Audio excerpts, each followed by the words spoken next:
नमस्कार मित्रांनो, मी दिव्या सोनार आणि तुम्ही पाहत आहात आपल्या सर्वांचं श्रद्धेचं, भक्तीचं आणि प्रेरणेचं स्थान नरेंद्र स्वामी 45. मित्रांनो, आजचा व्हिडिओ सुरू करण्यापूर्वी मी तुम्हाला एक प्रश्न विचारते. जर मृत्यू स्वतःसमोर तुमच्यासमोर उभा राहिला आणि तुमच्या सर्वात प्रिय व्यक्तीचे प्राण घेऊन निघाला, जर तुम्ही काय कराल? रडाल, हार मानाल की मृत्यूशी सामना कराल? आज आपण अशाच एका स्त्रीची कथा जाणून घेणार आहोत, जिने ना युद्ध केलं, ना कोणतं शस्त्र उचललं, ना कोणती दिव्य शक्ती वापरली, तरीही तिने मृत्यूच्या देवाला थांबवलं आणि आपल्या पतीचे प्राण परत मिळवले. मित्रांनो, ही फक्त सावित्री आणि सत्यवानाची कथा नाही, ही निष्ठेची कथा आहे, श्रद्धेची कथा आहे, स्त्रीच्या सामर्थ्याची कथा आहे आणि आपल्या संस्कृतीच्या महानतेची कथा आहे. म्हणून हा व्हिडिओ शेवटपर्यंत नक्की पहा, कारण शेवटी मी तुम्हाला सावित्रीचा असा एक गुण सांगणार आहे जो आपल्या जीवनात आला तर संसारातही अनेक समस्या संपतील. वटपौर्णिमेचा खरा अर्थ. मित्रांनो, आज वटपौर्णिमा आली की आपण पाहतो की महिला नवीन साडी नेसतात, पूजा करतात आणि वडाच्या झाडाभोवती फेऱ्या मारतात. पण आपण स्वतःला कधी विचारलं आहे का की या परंपरेमागचं खरं कारण काय आहे? आपल्या पूर्वजांनी ही परंपरा का निर्माण केली? कारण मित्रांनो, आपल्या संस्कृतीत कोणतीही गोष्ट विनाकारण निर्माण झालेली नाही. प्रत्येक परंपरेमागे एक संस्कार आहे, एक संदेश आहे आणि जीवन जगण्याची एक दिशा आहे. वटपौर्णिमेचा खरा संदेश आहे निष्ठा, श्रद्धा, संयम आणि कुटुंबप्रेम. आजच्या धावपळीच्या जीवनात माणूस अनेक गोष्टी शिकलो, पण नातं कसं जपायचं हे विसरतो. म्हणूनच आपल्या संस्कृतीतील अशा सणांना महत्त्व आज अधिक वाढलेलं आहे.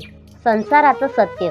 मित्रांनो, जगद्गुरू नरेंद्राचार्य महाराज नेहमी सांगतात की संसार सुखाचा करायचा असेल तर माणूस मोठा होण्यापेक्षा मन मोठं झालं पाहिजे. आज अनेक लोकांकडे पैसा आहे, मोठी घरं आहेत, मोठ्या गाड्या आहेत, पण मन शांती नाही. याचं कारण काय? कारण घरात संवाद कमी झाला, प्रेम कमी झालं आणि अहंकार वाढला.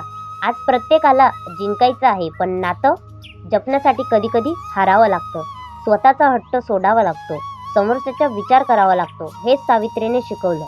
सावित्रीची जन्मकथा. पूर्वी अश्वपती नावाचा एक पराक्रमी राजा होता.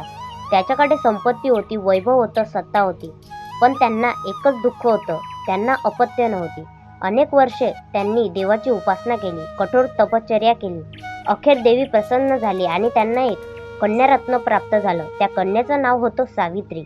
सावित्री लहानपणापासून तर अत्यंत बुद्धिमान, धैर्यवान आणि संस्कारवान होती. तिचं सौंदर्य पाहून अनेक राजकुमार तिचा विवाह करण्यासाठी इच्छुक होते, पण सावित्रीने ठरवलं होतं की ती स्वतःच तिच्या जीवनसाथी निवडेल. सत्यवानाची निवड. एक दिवस ती वनात गेली आणि तिला सत्यवान भेटला. सत्यवान अत्यंत गुणी, प्रामाणिक, कर्तव्यदक्ष आणि धर्मनिष्ठ होता.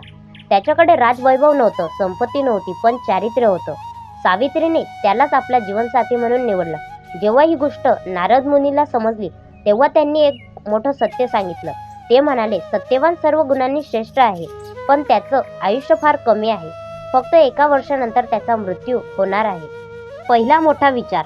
मित्रांनो, जरा विचार करा.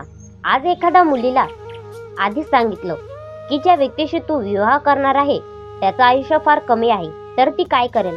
बहुतेक लोक मागे हटतील, पण सावित्रीने मागे हटलं नाही. ती म्हणाली, एकदा मी मनाने सत्यवानाला पती म्हणून स्वीकारलं आहे, आता माझा निर्णय बदलणार नाही. हा निर्णय प्रेमाचा नव्हता, हा निर्णय निष्ठेचा होता. आज नाती का तुटतात माहिती आहे का? कारण लोक माणसांवर प्रेम कमी आणि परिस्थितीवर प्रेम जास्त करतात. परिस्थिती बदलली की नाती बदलतात, पण सावित्रीचं प्रेम परिस्थितीवर नव्हतं, ते संस्कारावर आधारित होतं. आजच्या काळासाठी संदेश. मित्रांनो, आज अनेक नाती छोट्या छोट्या कारणावरून तुटतात.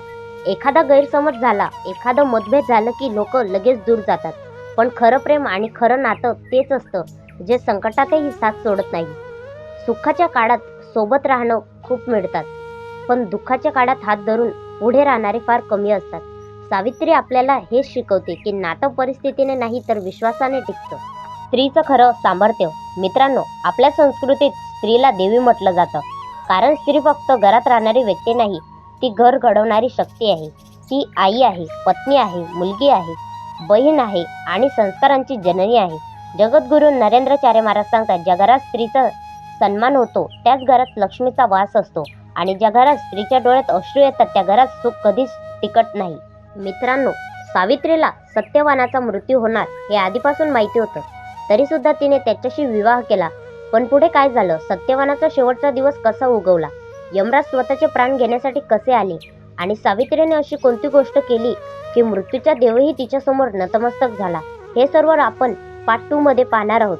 जर तुम्ही अजूनही आपल्या चॅनलला सबस्क्राईब केलं नसेल तर आताच सबस्क्राईब करा, जेणेकरून पार्ट 2 येताच तुम्हाला लगेच नोटिफिकेशन येईल. तर चला भेटूया पुढच्या व्हिडिओमध्ये. तोपर्यंत जय सियाराम, ओम नरेंद्रनाथाय नमः. व्हिडिओ आवडला असेल तर लाईक करा, शेअर करा आणि चॅनलला सबस्क्राईब करायला विसरू नका. जय सियाराम.